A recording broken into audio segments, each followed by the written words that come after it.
माँ अपना ख्याल रखना, टाइम से खाना खा लेना और टाइम से दवाई ले लेना, ठीक है? ठीक है बेटा, पर तू जल्दी आ जाएगा। तेरे बिना मेरा यहाँ मन नहीं लगता है। अरे माँ आप क्यों चिंता करती हो, आपका ध्यान रखने के लिए सवरा है ना यहाँ पे। कुछ भी चाहिए हो, कुछ भी काम हो, उसको बोल देना, मैं बोल देता हूँ। सवरा, सवरा।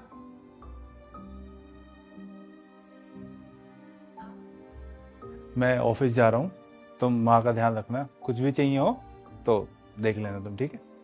ठीक है, मैं माँ जी का बहुत अच्छे से ध्यान रखूंगी, तुम बिल्कुल चिंता मत करो। और तो माँ जी का ध्यान रखती भी हूँ बहुत अच्छे से। क्यों माँ जी? ठीक है, मैं चलता हूँ। बाय।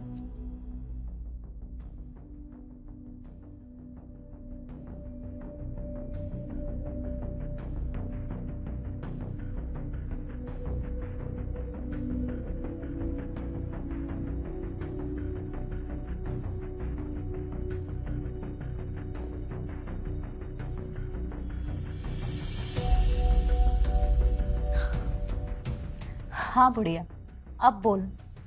मुझे तेरा ख्याल रखना है, बहुत अच्छे से ख्याल रखना है, क्योंकि मेरे पास तो और कोई काम है ही नहीं। पूरी दुनिया का काम छोड़ के मुझे तेरा ख्याल रखना है ना? मुझे नहीं करवाना तुझसे कुछ। नहीं करवाना तो अपना मुंह उठा के यहाँ पर क्यों आ गई है? गांव में रहती ना अपने। बहू, मुझे वहां अकेले काम करने में तकलीफ होती थी। अरे जब तक संजू के पापा थे वो सब कुछ संभाल लेते थे, पर अब मैं कहाँ जाऊं? इस दुनिया में संजू मेरा अकेला सहारा है। इसके पास नहीं आऊंगी तो कहाँ आऊंगी? संजू के साथ इस घर में मैं भी रहती हूँ, ये मेरा भी घर है, समझी? जितना इस घर पर तेरा हक है ना वो, उतना ही हक मेरा भी है। तेरी कुछ ज्यादा जबान नहीं चल रही है? तुझे तो मैं बाद में देखूंगी, पहले मैं अपना काम कर लेती हूँ।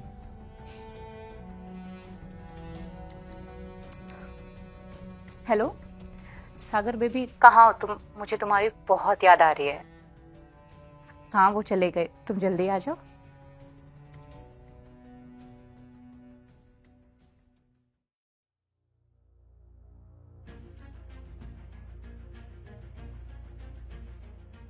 हेलो माय लव, मैं बस इसी चीज़ का वेट कर रहा था कि कब 10 बजे और तुम्हारा पति ऑफिस के लिए निकले और मैं तुम्हारे पास आ जाऊं। मुझे भी बस यही लगा रहता है कि कब वो यहाँ से निकले और तुम आ जाओ। अरे वो तो निकल गया, ये कब निकलेगी यहाँ से? अरे बड़ा अजीब सा लगता है इसके सामने आना। ये भी जल्दी ही निकलेगी। और देखो ना कितनी बेशरम है, अपनी बहू को किसी और मर्द के साथ देख रही है। मैं बेशरम? अरे बेशरम तो तू है, जो शादीशुदा होते हुए भी गैर मर्द को अपने घर बुलाती है। देखना, जिस दिन मेरे बेटे को तुम दोनों के बारे में पता चलेगा ना, क्या हाल करेगा तुम्हारा।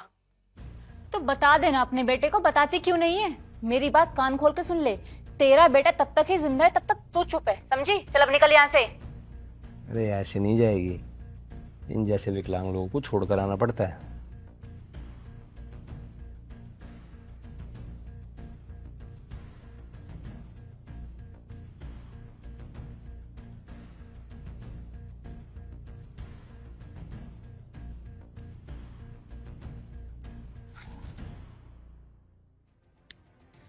अरे थोड़ा एक बात बताओ, अरे इस बुढ़िया का करती क्यों नहीं तुम कुछ?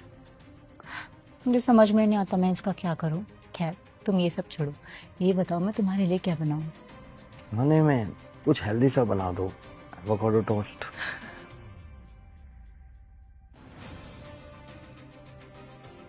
संजू तुम यहाँ, तुम यहाँ पे क्या कर रहे हो? जाओ जाके किचन में अपना काम करो।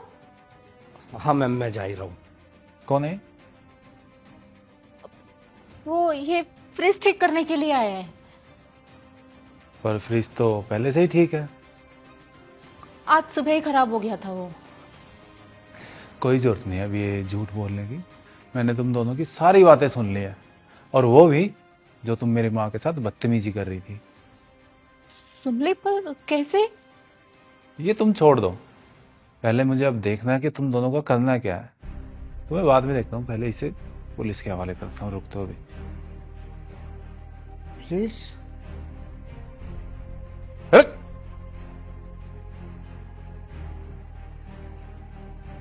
ये तो भाग गया, तेरा क्या करना है मुझे? क्या करना है मतलब? मैं उसे नहीं जानती, मैं तो तुम्हारी वाइफ हूँ ना। अब तुम मेरी कुछ भी नहीं लगती। वो तो अपने आप चला गया, तुम भी अपने आप चली जाओगी तो तुम्हारे लिए बहुत अच्छा होगा। ऐसे क्यों बोल रहे हो? ये मेरा भी तो घर है, हम दोनों ने शादी किया, तो मुझे ऐसे नहीं निकाल सकते। अच्छा, देखो मैं बहुत आराम से बोल रहा हूँ तुम्हें, चली जाओ। और रही बात शादी की, शादी तुम तोड़ चुकी हो उस लड़के को अपने घर बुला के। और मेरा दूसरा साइड बाहर आए जो तुमने देखा ही नहीं है, इससे पहले चले जाओ। अगर वो बाहर आ गई तो तुम सोच भी नहीं सकती तुम्हारे साथ क्या हो जाएगा। प्लीज मेरी बात तो सुनो। जाओ।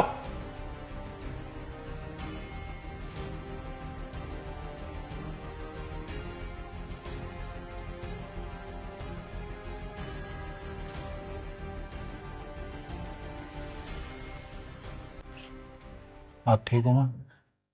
हाँ बेटा, मैं ठीक हूँ। आपने मुझे ये सब पहले क्यों नहीं बताया? मैं डर गई थी। उन्होंने मुझसे कहा था कि अगर मैंने तुझे कुछ भी बताया तो वो तेरे साथ कुछ बुरा कर देंगे। अरे माँ, कुछ नहीं कर सकते थे, देखा ना भी आपने।